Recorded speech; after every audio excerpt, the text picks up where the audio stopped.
जब लोग मुझसे यह प्रश्न करते हैं कि मैंने धर्मांतर करने के लिए इतना समय क्यों लगाया, इतने दिन तक मैं क्या कर रहा था, ये प्रश्न महत्वपूर्ण है। धर्म के तत्वों को दूसरों को समझाना आसान काम नहीं है। यह अकेले व्यक्ति का काम भी नहीं है। धर्म के संबंध में आप विचार करके देखेंगे तो मेरी बात आपकी समझ में आ जाएगी। आज मेरे ऊपर कितनी बड़ी जिम्मेदारी है, उतनी संसार में किसी पर नहीं है। यदि मैं अधिक समय तक जीवित रहा तो वह सब काम पूरा करके दिखलाऊंगा। बाबा साहब जिंदाबाद के नारों से आकाश गूंज उठा। कुछ समय तक चारों ओर उन्हीं नारों और तालियों की गड़गड़ाहट की आवाजें सुनाई देती रहीं। अछूत कहकर नहीं घूमना है। कुछ लोग कहेंगे कि अछूतों के बौद्ध बनने पर क्या होगा। इस संबंध में मेरा इतना ही कहना है कि इस प्रकार का प्रश्न आप लोगों को नहीं पूछना चाहिए, क्योंकि ऐसे प्रश्न धूर्ततापूर्ण है। धनी लोगों को धर्म की आवश्यकता नहीं है। उनमें जो लोग ऊंचे पदों पर आसीन हैं, उनके पास रहने के लिए अच्छा बंगला है, उनके पास धन है, उनकी सेवा करने के लिए उनके पास नौकर चाकर है और उनके पास सब कुछ है। ऐसे लोगों द्वारा बौद्ध धम्म को अपनाने या उस पर विचार करने की कोई आवश्यकता नहीं है। धर्म की आवश्यकता गरीबों के लिए है। धर्म की जरूरत केवल गरीबों के लिए होती है। दुखी और पीड़ित लोगों के लिए धर्म की जरूरत होती है। गरीब मनुष्य सदा ही आशा पर जीता है। जीवन का मूल आशा में है। अगर यह आशा नष्ट हो गई तो जीवन कैसे चलेगा। धर्म सभी को आशावादी बनाता है। गरीबों पीड़ितों को यही संदेश देता है कि घबराने की कोई आवश्यकता नहीं, क्योंकि जीवन आशादायक है और ऐसा ही आगे भी रहेगा। यह कारण है कि गरीब या पीड़ित व्यक्ति धर्म को अपने से चिपका कर रखता है। जब यूरोप में ईसाईयत का प्रचार हुआ, उस समय रोम के आसपास सभी देशों की दशा बहुत खराब थी। लोगों को पेट भर खाना भी नहीं मिलता था। उस समय पेट भरने के लिए गरीब लोगों को खिचड़ी बांटी जाती थी। उस समय इन लोगों में ईसाई मत का प्रचार हुआ। दुखी और पीड़ित लोग इस धर्म के अनुयायी बने। यूरोपियन विद्वान मिस्टर गिब्बन ने एक बार कहा था कि ईसाई धर्म भिखारियों का धर्म है, जो यूरोप का धर्म बन गया है। इसका जवाब देने के लिए मिस्टर गिब्बन आज जीवित नहीं है। अगर वे जीवित होते तो शायद अपनी बात का जवाब वे खुद ही पा लेते। कुछ लोग यह अवश्य कहेंगे कि यह बौद्ध धम्म भंगी चमारों का धम्म है।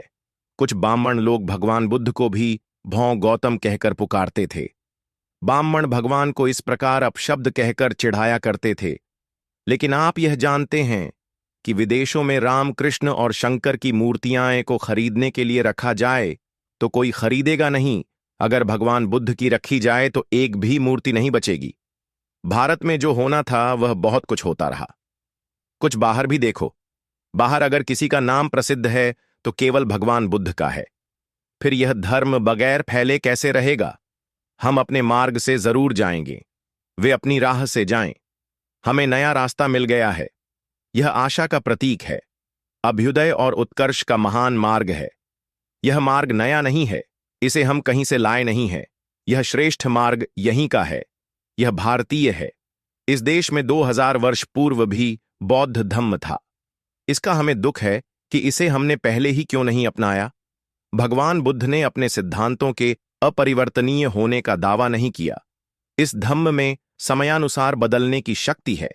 इतनी उदारता किसी अन्य धर्म में नहीं है। बौद्ध धम्म का पतन क्यों हुआ।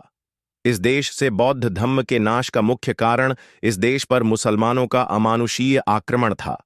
इस आक्रमण में हजारों मूर्तियां तोड़ी गई, भिक्षु मारे गए। इन आक्रमणों से घबराकर बौद्ध भिक्षु दूसरे देशों में भाग गए। कोई तिब्बत गया, कुछ चीन चले गए, कोई कहीं गया और कोई कहीं। इसका परिणाम यह हुआ कि यहां पर भिक्षुओं का अभाव हो गया। उत्तर पश्चिम प्रांत में एक ग्रीक राजा था। उसका नाम था मिलिंद मिनाडर। उसे धर्म चर्चा में बहुत रुचि थी। उसने हिंदू धर्मशास्त्रों के पंडितों के साथ कई बार वाद विवाद करके उन्हें हरा दिया था और कईयों को निरुत्तर कर दिया था। एक दिन उसने चाहा कि बौद्ध धर्मशास्त्रों के विद्वानों के साथ भी वाद विवाद करूं। इसलिए उसने अपने सेवकों को आदेश दिया कि जब कभी उनके राज्य में कोई बौद्ध धम्म का विद्वान नजर आए तो उसे उनके पास लाया जाए। तब स्थानीय बौद्ध मतावलंबियों ने महाविद्वान और धम्म धुरंधर भिक्षु नागसेन जी से प्रार्थना की कि वे राजा के पास जाकर वाद विवाद में बौद्ध धम्म का मंडन करें। भिक्खु नागसेन बहुत बड़े विद्वान थे। नागसेन और मिलिंद के बीच पारस्परिक वाद विवाद हुआ। उस सब को पुस्तकाकार मिलिंद प्रश्न में छापा गया है। मिलिंद ने एक प्रश्न किया कि धर्म की ग्लानि क्यों होती है। नागसेन ने इसका उत्तर देते हुए इसके 3 कारण बताए।